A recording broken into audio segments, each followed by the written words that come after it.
Giovanna Rivero, bueno, muchas gracias. La primera pregunta que te hago entonces es, ¿por qué escribís?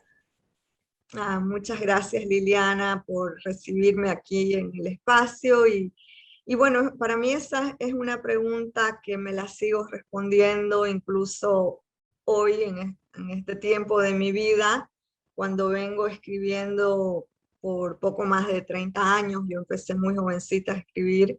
Y el primer impulso de escritura, por ejemplo, tenía que ver con hacer sobrellevable lo que a mí me gusta llamar la asfixia de la provincia, ¿no? Porque yo soy tremendamente provinciana, entonces ese mundo tan acotado en el que nací, poblado de relatos orales y de literatura menor como historietas, cómics, todo eso a mí me sigue pareciendo uno de los nutrientes más generosos que me condujo a escribir para soportar un mundo que se angostaba, ¿no? Sin embargo, ya luego, en la madurez, en la adultez, la pregunta sigue orbitando y creo que fundamentalmente yo escribo porque me interesa construir este binomio importantísimo que es entender la justicia como verdad y la verdad como un tipo de hacer justicia. Eh, Casi todas las historias de mis personajes se dirigen a un momento epifánico en el que pueden ver por fin, por muy terrible que sea, una verdad. Y si alguien más la puede ver, para mí eso es una profunda manera de hacer justicia, especialmente cuando la vida tiene otros métodos que tienen este revestimento, este disfraz de justicia y que de repente no lo es, ¿no? Es otra modalidad práctica, pero no llega a tocar eso tan importante de mis personajes, que es tocar la verdad. Y creo, cada vez estoy más consciente de que escribo para eso. Con respecto a esto, en un taller vos decías recientemente que una frase que le tomé nota, prefiero pensar mi escritura como un trasfondo de la realidad, pensando en esto de la realidad con sus diferentes formas. ¿Vos cómo vivís, cómo ves la realidad actual, social y política, económica de Bolivia, más con los últimos cambios bueno, del 2019 a esta parte, y en ese lugar el rol de las mujeres, ¿no? El movimiento de mujeres? Sí, bueno, justo lo que decía es que me gusta, me interesa pensar mi escritura como un trastorno de la realidad, ¿no?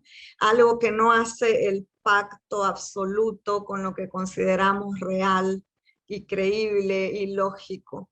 Creo que romper ese pacto es importantísimo para construir utopías. ¿Qué es la utopía si no la entendemos como este cortar el pacto con las convenciones del presente, de una realidad que muchísimas veces es tremendamente injusta?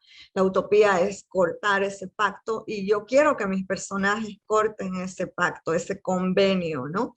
En ese sentido, llevando un poco mi breve reflexión a esto que me preguntabas, octubre del 2019 en Bolivia es un momento, un punto de inflexión de toda una historia de tensiones en Bolivia. No es nueva nuestra herida, no son nuevas nuestras polarizaciones, solo que en octubre era como si se hubieran despertado todas las lastimaduras históricas y todos los sujetos sociales hubieran entrado en una tremenda oposición, una lucha que parecía sin salida. No fue, creo que no hay una sola boliviana, un solo boliviano que haya salido invulnerado de ese momento, ¿no? Me parece que fue un momento muy doloroso, no sé si necesario, ¿no?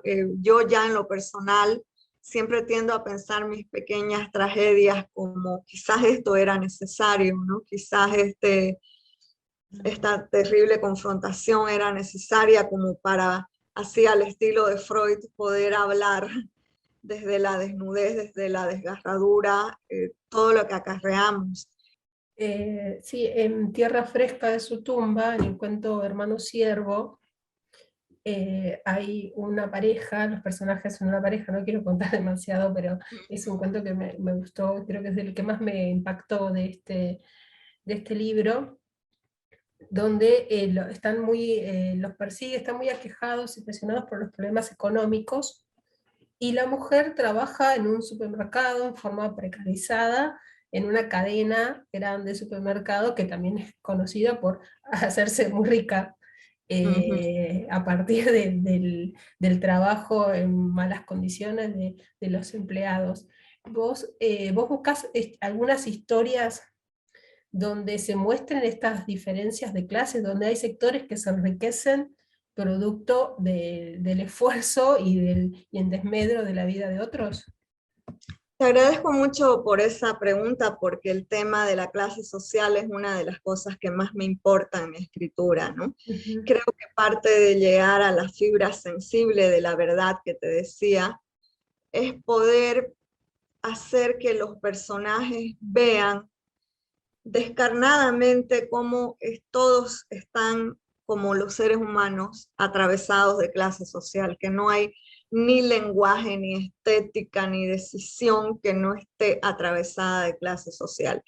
Y a veces pasa, ya haciendo un paréntesis, que en literatura, cuando hacemos encuentros de escritores, coloquios, ese es un tema tabú, ¿no? No se lo habla, como si el hecho de convertirte, de hacerte escritora o de entrar a la escritura como un oficio, te bañara de eso, te hiciera un lavado con soda cáustica de la clase, y creo que no es así, ¿no? Creo que todas las luchas, y a veces mucho más en las del arte, y a veces mucho más terribles por sus sutilezas, están atravesadas de clase social.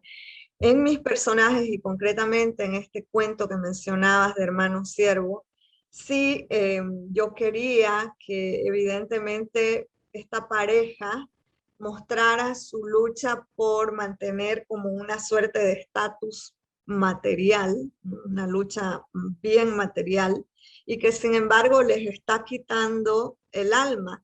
Y también en el mismo libro, Tierra Fresca de su tumba, en La Mansedumbre,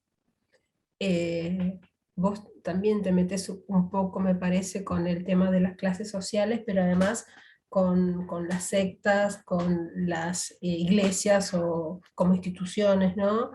Con las religiones, con el idealismo utilizado muchas veces para opresión de las mujeres. ¿Vos crees que escribir esto es una forma de tratar de romper, de chocar, de mostrar eso que hace el sistema, que hace el patriarcado para con las mujeres? Sí, sin duda es algo que me importaba mucho en el cuento de Lice, La Mansedumbre. Primero, quería acercarme al tema. La noticia había salido hace ya varios años sobre este fenómeno horroroso de las violaciones masivas en la comunidad Manitoba, al oriente de Santa Cruz, ¿no? Y en el oriente, quiero decir. Y los menonitas siempre habían sido parte como del paisaje, ¿no? Los que somos del área oriental de Bolivia siempre veíamos estos hombres que venían a la capital con sus overoles azules a vender sus productos, que eran muy famosos, son muy famosos por el queso menonita. Y esto sostiene gran parte de su hermética economía, que por supuesto está determinada además por la religión sectaria. Sin embargo, creo que fueron pocos, si es que alguien se la hizo, la pregunta de si considerábamos el resto de los bolivianos a los menonitas.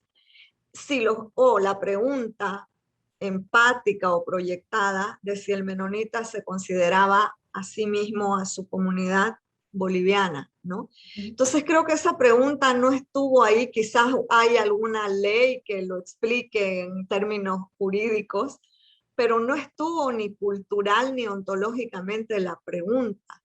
Y de pronto los menonitas toman de ese lugar periférico, discreto, económico, toman el centro del escenario de la peor de las maneras, que eran las violaciones. Entonces, en ese momento a mí se me activa muchísimo la pregunta de qué pasa con estas adolescentes, estas mujeres, estas niñas dentro de la comunidad que tuvieron que hacer mil malabares para llegar a la justicia ordinaria de Bolivia. ¿Y qué pasó con el Estado boliviano que no estaba atento a lo que estaba ocurriendo en el interior de la comunidad, ¿no?